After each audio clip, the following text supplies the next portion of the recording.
सवाल है, निम्नलिखित में सर्वप्रथम भगवत गीता का अंग्रेजी में अनुवाद किसने किया था? चलो बिना मार्कर के पढ़ा देंगे, कोई दिक्कत नहीं। अगर मार्कर नहीं चलेगा तो हम ऐसे ही भी पढ़ लेंगे। चलिए बच्चों, अगर सवाल ये पूछा जाए, सवाल आपकी स्क्रीन पर दोस्त, क्या ही बोलूं बस मैं आपसे आपको बताना सर्वप्रथम भगवत गीता का अंग्रेजी में अनुवाद किसने किया था? तो दोस्तों अंग्रेजी में अनुवाद करने वाले चार्ल्स विलिंगसन साहब थे। कौन थे भैया? चार्ल्स विलिंगसन साहब थे। सवाल नंबर नेक्स्ट आपकी स्क्रीन पर दोस्त ये रहा। आपको बताना मेरे प्यारे साथियों, इनमें से कौन सी शास्त्रीय भाषा नहीं है? आप जवाब दो, कोई बात नहीं, मार्कर नहीं चलेगा, मार्कर नहीं चलेगा, कोई बात नहीं है, लेकिन पढ़ेंगे तो हम जरूर। सवाल है, निम्नलिखित में से कौन सी क्लासिकल लैंग्वेज नहीं है? दोस्तों क्लासिकल लैंग्वेज की अगर मैं बात करता हूं तो हमारे भारत में 11 क्लासिकल लैंग्वेज है। उन 11 क्लासिकल लैंग्वेज, पहले 6 थी, अब उसमें 5 और ऐड हो गई हैं, अब 11 क्लासिकल लैंग्वेज हो गई हैं, जिसमें आपकी तमिल भी है, आपकी संस्कृत भी है, तेलुगु भी है, लेकिन मैथिली नहीं है। आंसर हो जाएगा बच्चों D, D will be the right answer. Next सवाल आपकी स्क्रीन पर दोस्तों ये रहा। संस्कृत की महत्वपूर्ण पुस्तक है जिसका नाम है नाट्यशास्त्र। इस नाट्यशास्त्र की रचना करने वाले कौन थे? बच्चों पढ़ लोगे बिना मार्कर के? आज कर लोगे, एडजस्ट कर लोगे? मार्कर नहीं है मेरे पास, नहीं चल पा रहा है मार्कर बोर्ड पर। अब कोई टेक्निकल इशू हो गया, 20 मिनट की क्लास में अगर किसी को बुलाऊंगा 5 मिनट वहां चले जाएंगे, 5 मिनट की क्लास होगी, कोई फायदा नहीं होगा। कोई बात नहीं, बिना मार्कर के आ जाओ। एक पुस्तक है जिसका नाम है नाट्यशास्त्र। नाट्यशास्त्र को लिखने वाले कौन थे? सर जी भरत मुनि। कौन थे? भरत मुनि। और भरत मुनि ने नाट्यशास्त्र को 5वां वेद कहा है। नाट्यशास्त्र को क्या कहा है? 5वां वेद कहा है। कई बार पेपर में पूछा गया है, कई बार, कि बताइए 5वां वेद किसको माना है? तो 5वां वेद नाट्यशास्त्र को माना है। चलिए सवाल नंबर नेक्स्ट आपकी स्क्रीन पर बच्चों ये रहा। आपको बताना है मेरे प्यारे साथियों, महाकाव्य और पौराणिक मूल पाठों के निबंधों अथवा सार संग्रहों के संकलन के लिए 12वीं सदी के संस्कृत का कौन सा विद्वान सर्वप्रथम जिम्मेदार था? अब ऐसे सवाल जब आएंगे ना, मैं गारंटी से कह सकता हूं आप छोड़ के चले जाओगे। अगर ऐसा सवाल पेपर में आ गया, गुरुजी इतने टफ सो, पता नहीं आजकल हो क्या गया बच्चों को, थोड़ा सा बड़ा सवाल देखा नहीं, क्लास छोड़ के भागे नहीं। तो बच्चों इस सवाल का जवाब क्या आएगा? आंसर लगा दो गुरुजी, लक्ष्मीधर। आंसर क्या आएगा? लक्ष्मीधर। क्या आएगा बच्चों? लक्ष्मीधर। सवाल नंबर नेक्स्ट आपको बताना है, मणि मेक लाई। अब सवाल क्या है बच्चों? मणि मेक लाई के राइटर कौन थे? सवाल है, मणि मेक लाई के राइटर कौन थे? वैसे आज लाइफ में पहली बार ऐसा हो रहा है जब मार्कर नहीं है, मैं आपके सामने पढ़ा रहा हूं, तब बच्चों आंसर हो जाएगा आपका सतनार जी। नेक्स्ट सवाल देखिए, संत भाषा क्या थी? संत भाषा क्या थी? अगर मैं संत भाषाओं की बात कर रहा हूं, अक्सर ये सवाल पेपर में आ रहे हैं, और जब पेपर में आ रहे हैं बच्चों इन सवालों को कोई कराता नहीं है, और पता नहीं क्यों बच्चे डरते हैं ऐसे सवालों से। नहीं गुरुजी ये तो टफ है, इनको मत कराइएगा प्लीज, ये पेपर में नहीं आएंगे। बच्चों डरा मत करो, मैं तुम्हारे साथ हूं। मैंने तुम्हें वचन दिया है कि ये क्लास उन बच्चों के लिए जो पेड बैच नहीं ले पाए। आप पेड बैच नहीं ले पाए तो क्या हुआ, मैं तो तुम्हारे साथ खड़ा हूं, क्यों परेशान हो रहे हो? ये आपका बी आंसर आ गया। अगला देखो, आपको बताना है मेरे प्यारे साथियों, नैनार कौन थे? नैनार कौन थे? नैनार वो थे दोस्तों जो किसके भक्त थे? बच्चों वो शिव के भक्त थे, जो शिव के भक्त थे। ठीक है, अगला देखिए, अगला सवाल है, काबा क्या है? काबा, काबा क्या है? अगर मैं काबा की बात कर रहा हूं तो मेरे प्यारे साथियों काबा क्या है? काबा एक मुस्लिम पवित्र स्थल है, ये ध्यान रखना है। अगला सवाल आपकी स्क्रीन पर ये रहा, यहूदी धर्म को मानने वाले किसकी आराधना करते हैं? यहूदी धर्म को मानने वाले किसकी आराधना करते हैं? आपको बताना है तो सर आप बताओगे, सर ये करते हैं यहोवा की। अगला देखिए, अगला सवाल है, यहूदियों के प्रार्थना स्थल को किस नाम से जाना जाता है? यहूदियों के प्रार्थना स्थल को किस नाम से जाना जाता है?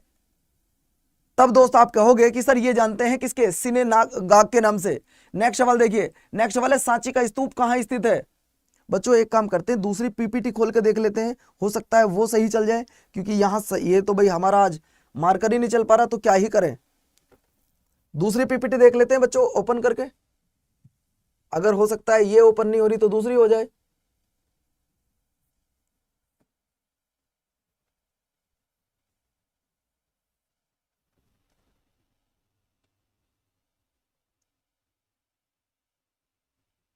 आज तो बच्चे ऐसा हुआ है, कभी हमारे साथ में ऐसा कभी हुआ नहीं है, वैसे अक्सर कभी नहीं हुआ आज तक ऐसा। आज पता नहीं पीपीटी और बोर्ड सब एक साथ ही धोखा दे रहे हैं। कोई बात नहीं है, वक्त है, बदलता जरूर है दोस्त, मेहनत करते रहो, हो सकता है अब चल जाए। इस बार देख लेते ट्राई करके दूसरी पीपीटी को, भाई सब में तो गलती नहीं हो सकती बोर्ड सब में तो ऐसा नहीं करेगा। नहीं चलेगा भैया, ये अब क्लियर हो गया, बोर्ड नहीं चलेगा, कोई बात नहीं। पहला सवाल, वह व्यक्ति कौन है जिसने आपको हिंदुस्तान का तोता कहा था? बताइए जरा, आप लोगों को बताना है मेरे प्यारे साथियों। गीता आपको बताना है कि हिंदुस्तान का तोता किसे कहा जाता है? अगर मैं हिंदुस्तान के तोते की बात कर रहा हूं, देखिए बच्चों, अगर मैं चाहता क्लास छोड़ के जा सकता था, लेकिन नहीं, कोई बात नहीं, आज हम ऐसे पढ़ा देंगे। सर हिंदुस्तान का तोता किसको कहा जाता है? सर वो अमीर खुसरो को कहा जाता है।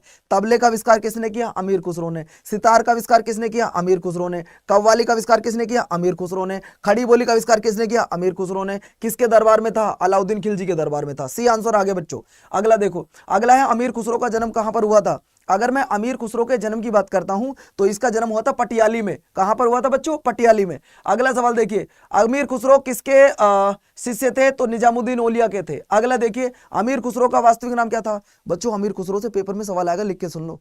आज के लिए एडजस्ट कर लो बच्चों, मैं आपसे माफी चाहता हूं इस बात को लेकर, लेकिन एडजस्ट कर लो आज के लिए, है ना। सवाल है दोस्तों, अमीर खुसरो का वास्तविक नाम क्या था? तो अमीर खुसरो का वास्तविक नाम था बच्चों मोहम्मद हसन। अगला देखिए, अमीर खुसरो किसके दरबारी कवि थे? सबसे ज्यादा बार पूछा गया ये सवाल।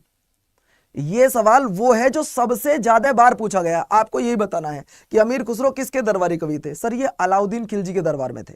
और अलाउद्दीन खिलजी अलाउद्दीन खिलजी के शासनकाल में ये रहा कौन? मलिक आपका अमीर खुसरो। अमीर खुसरो ने 7 सुल्तानों का काल देखा था। अगला क्वेश्चन देखिए, सवाल नंबर नेक्स्ट आपकी स्क्रीन पर ये रहा, महान कानून निर्माता कौन थे? महान विधि निर्माता कौन थे? वो ऐसे भी कह सकता है। तो दोस्तों आप लोगों का जवाब आएगा सर वो थे कौन? मनु। वो कौन थे बच्चों? मनु थे। Guruji C will be the right answer. Next सवाल देखिए, नेक्स्ट सवाल है, भारत में सूफी समुदाय का संस्थापक किसे माना जाता है? भारत में सूफी समुदाय का संस्थापक किसे माना जाता है? सर जी सूफी समुदाय की जब बात करते हैं तो आंसर आएगा आपका सी, मोइनुद्दीन चिश्ती, जिनकी दरगाह अजमेर में है। और अजमेर को बसाया किसने था? सर राजा अजय रास ने बसाया था। अगला सवाल देखिए, हजरत मोहम्मद पैगंबर साहब का जन्म कब हुआ था? हजरत मोहम्मद पैगंबर साहब का जन्म कब हुआ था? बच्चों अगर सवाल ये पूछ लिया जाए कि हजरत मोहम्मद पैगंबर साहब का जन्म कब हुआ था तो 570 ईस्वी। देखिए आप, अगर मैं बोर्ड पे हाथ भी लगा रहा हूं ना बच्चों, अपने आप चल रहा है, तो इसलिए कुछ मैं तो हाथ दूर ही रख रहा हूं। सर जन्म कब हुआ था? तो 570 ईस्वी में इनका जन्म हुआ था। अगला सवाल देखिए, 610 में इनको ज्ञान की प्राप्ति हुई थी। अगला सवाल, गुरु नानक देव जी का जन्म कब हुआ था? लिख लो, एक सवाल ऐसा आएगा। अविनाश तुम पूछते रह जाना, क्लास खत्म हो जाएगी, है ना। आपको बताना है कि गुरु नानक देव जी का जन्म कब हुआ था। तो गुरु नानक देव जी का जन्म बच्चों 1469 को पाकिस्तान के तलवंडी में हुआ था। C will be the right answer. Next सवाल देखिए, नेक्स्ट सवाल है, चैतन्य ने शिक्षा दी थी किसकी? आर्ट एंड कल्चर में ऐसे सवाल आते हैं बाबू। चैतन्य ने किसकी शिक्षा दी थी? सर चैतन्य ने शिक्षा दी थी किसकी? भक्ति की। अगला देखिए, संविधान में कौन सा अनुच्छेद नए राज्य की बात करता है? हाँ ये थोड़ा सा अलग आ गया, कोई बात नहीं, ये तो आउट ऑफ सिलेबस आ गया गुरुजी। तो क्या हो गया, डर रहे हो गया तुम इस सिलेबस से, आउट ऑफ सिलेबस से? नए राज्य के गठन की बात कौन सा करता है? सर आर्टिकल नंबर 3 करता है। देखो अपने आप चल रहा है यार आज तो, आर्टिकल नंबर 3। अगला सवाल, वो कह रहा है कि अध्यादेश जारी करने की शक्ति भारत में किसके पास है? अगर मैं अध्यादेश की बात करूं तो अध्यादेश की पावर 2 व्यक्तियों के पास है, या तो है प्रेसिडेंट के पास या फिर है गवर्नर के पास। और यहां ऑप्शन में क्या दिया? President, according to the article number 123। ठीक है लल्ला। सवाल नंबर नेक्स्ट देखिएगा, नेक्स्ट सवाल है, हिंदुस्तान सोशलिस्ट रिपब्लिक एसोसिएशन की स्थापना किस वर्ष की गई थी? आपको बताना है बच्चों, हिंदुस्तान सोशलिस्ट रिपब्लिक एसोसिएशन की स्थापना कब की गई थी? तो सर आपका आंसर आएगा सर 1928 में, HRA 1924 में, HSRA 1928 में। अगला सवाल देखिए, आपको बताना है कि कौन सा डांस ऐसा है जो उत्तर भारत में होता है? इनमें से कौन सा डांस ऐसा है जो उत्तर भारत में होता है? बताइए दोस्तों। अब क्लासिकल डांस का टॉपिक स्टार्ट होता है, यहां से 8 से 10 क्वेश्चन पेपर में आएंगे। अब देखता हूं कौन बच्चा बताएगा। आपको बताना है कि निम्नलिखित में से कौन सा क्लासिकल डांस है और जो कहां पर होता है? उत्तर भारत में होता है। सर उत्तर भारत में होता है कथक। कौन सा होता है बच्चों? कथक। और कथक में हो गया मेरे प्यारे साथियों। सवाल नंबर नेक्स्ट सवाल है, कुचिपुड़ी भारत में कहां होता है? कुचिपुड़ी, कोई बात नहीं आमिर, कुचिपुड़ी कहां होता है? सर जी अगर मैं कुचिपुड़ी की बात करूं तो सर कुचिपुड़ी होता है आंध्र प्रदेश में। कहां होता है बच्चों? आंध्र प्रदेश में होता है। आपको फिर से कह रहा हूं दोस्तों, अगर आप लोग इसी तरीके से डेली एक एक टॉपिक करते रहे और एक टॉपिक के आप ज्यादा भी ना तो दोस्तों करीब 30 35 क्वेश्चन करते रहे तो जब तक आपका एग्जाम होगा आपके पास में 3 से 4 हजार क्वेश्चनों का कलेक्शन होगा। ठीक है, चलिए सवाल नंबर नेक्स्ट देखिएगा।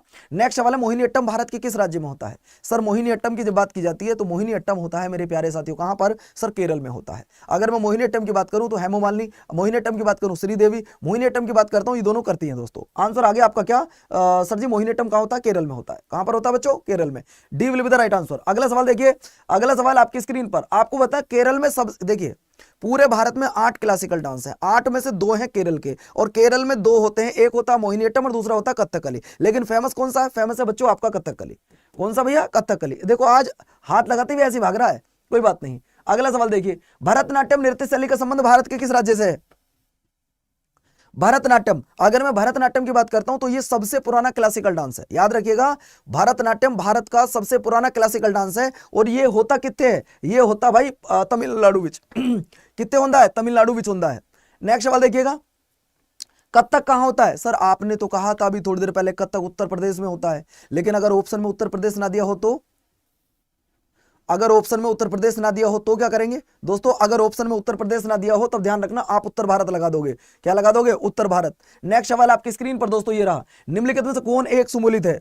निम्नलिखित में से कौन एक सुमूलित है? बच्चों आप सभी को पता होगा कल क्या है दोस्तों? कल है मेरे प्यारे साथियों आपका चिल्ड्रंस डे। तो दोस्तों आप जब देखते हैं जहां पे कमेंट्स पिन किया हुआ एक फॉर्म है, गूगल फॉर्म लग रहा है, आप उस गूगल फॉर्म को फिल कर दीजिएगा कि आप किस एक एक्टिविटी में अच्छा कर सकते हैं, आपको क्या एक्टिविटी आती है, आप किस टीचर से बात करना चाहते हैं, वहां पे गूगल फॉर्म लगा है उसको भर दीजिएगा।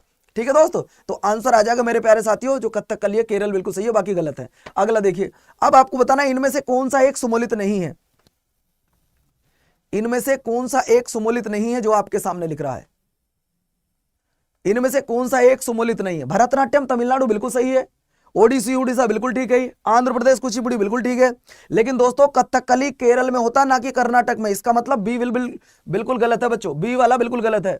अगला सवाल देखिए, सवाल नंबर नेक्स्ट है, निम्नलिखित में से कौन सी शास्त्रीय नृत्य शैली देवदासी नृत्य परंपरा की विरासत नहीं है? मणिपुरी, ओडिसी या कुचिपुड़ी?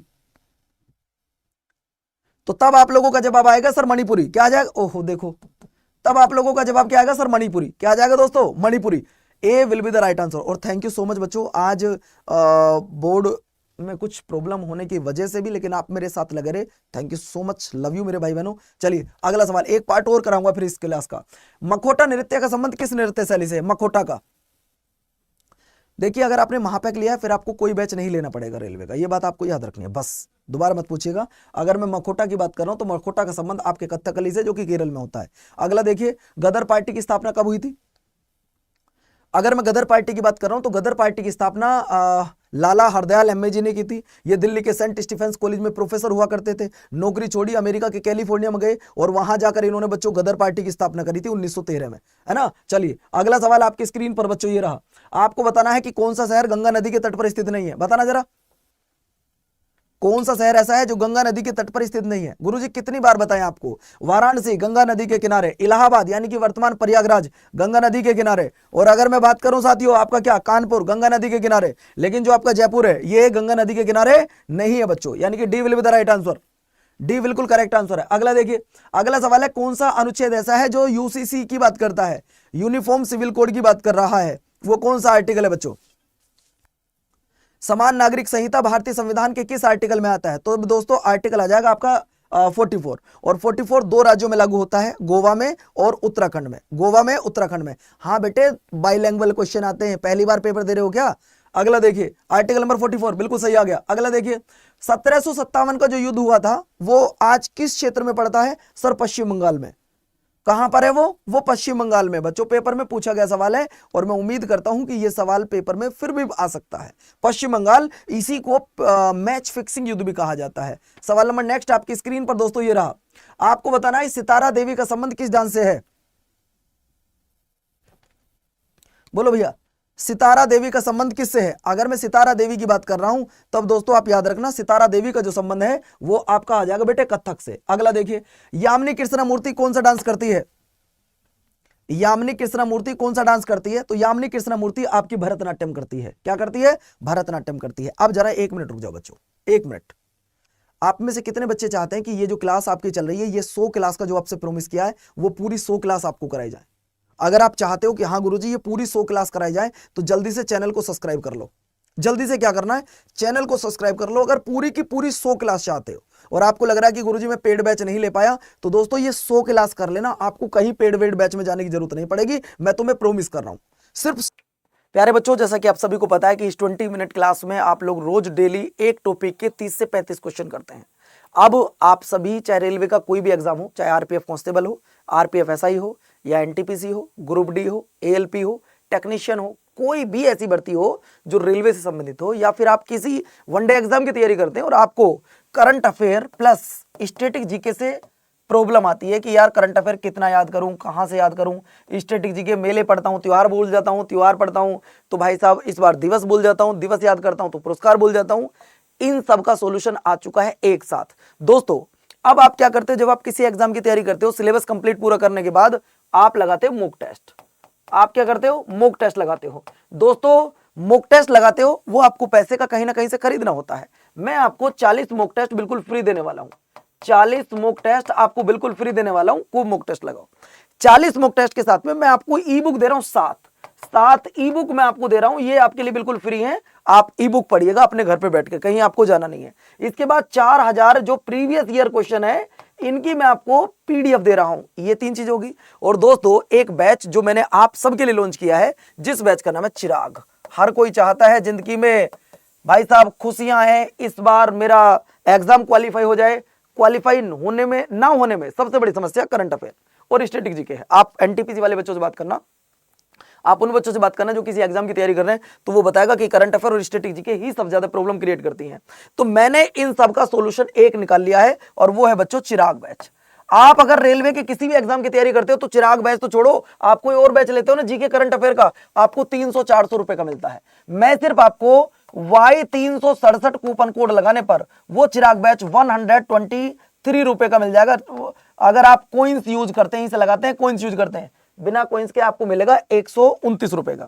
सर मिलेगा कहां से? आपको क्या करना है दोस्तों, सबसे पहले गूगल पे जाना। पहले तो देखो इस वीडियो में लिंक लगा हुआ है, लिंक से ले सकते हैं। नहीं मिल रहा तो गूगल पे जाना, अड्डा 24/7 लिखना, हमारी वेबसाइट को ओपन कर लेना। आप जैसे ही वेबसाइट ओपन करोगे तो ऑल कोर्स पे चले आना, और जैसे ही आप ऑल कोर्स पे आओगे यहां रेलवे दिखाई देगा। इस रेलवे में जो भी तुम्हारा मन हो उसको सेलेक्ट कर लेना। सर मुझे एनटीपीसी करना, सेलेक्ट कर लो। सबसे पहला बैच मिलेगा चिराग बैच। अगर मैं इस चिराग बैच की बात कर रहा हूं, जैसे मैंने आपको बताया था, इसमें आपको 58 से 60 घंटे में लाइव पढ़ाऊंगा। 60 घंटे लाइव बच्चों, 38 मॉक टेस्ट, 7 ई बुक इसमें आपको मिलेंगी। और ये 140 का, वैसे ये बैच बच्चों 561 रुपए का था, लेकिन जब आप यहां मोर ऑफर पे जाओगे और कूपन कोड लगाओगे वाई 367, क्या लगाओगे दोस्तों, वाई 367 लगाने के जस्ट बाद में आपको ये बैच, जब आप यहां कोइंस लगाओगे तो 123 रुपए का, और बिना कोइंस के बच्चों आपको ये मिलेगा 129 रुपए का। अगर आपको लगता है कि यार इस बार मुझे सिलेक्शन लेना है, और एनटीपीसी हो, ग्रुप डी हो, एएलपी हो, आरपीएफ हो, कोई भी, या जीडी हो, दिल्ली पुलिस हो, एसएससी एमटीएस हो, कोई भी हो, जहां पर जीके जीएस और स्टैटिक जीके आती है, उन सब का सॉल्यूशन सिर्फ एक है, ये चिराग बैच। अगर आप जुड़ना चाहते हो तो इसके लिए कूपन कोड आप लिख लीजिएगा। सर कूपन कोड यूज करना है वाई 367। यार इतने रुपए में ना, अगर मैं बात कर रहा हूं 123 रुपए में एक कोल्ड ड्रिंक और 4 समोसे नहीं आएंगे। 4 दोस्तों में बैठ के आप कुछ खा नहीं पाओगे। इतने रुपए में मैं आपको 60 घंटे लाइव पढ़ा रहा हूं। सोचो बच्चों, आप 60 घंटे लाइव पढ़ा रहा हूं, 4000 क्वेश्चनों की पीडीएफ आपको दे रहा हूं, ई बुक आपको दे रहा हूं, टेस्ट सीरीज दे रहा हूं, और आपको चाहिए क्या? तो दोस्तों इस बैच में जुड़ के अपनी तैयारी में 4 चांद लगाइएगा, और मेरा कूपन कोड वाई 367 यूज करिए, और इस बैच में जरूर जुड़िएगा करंट अफेयर और स्टैटिक जीके के लिए। नमस्कार, धन्यवाद, जय हिंद।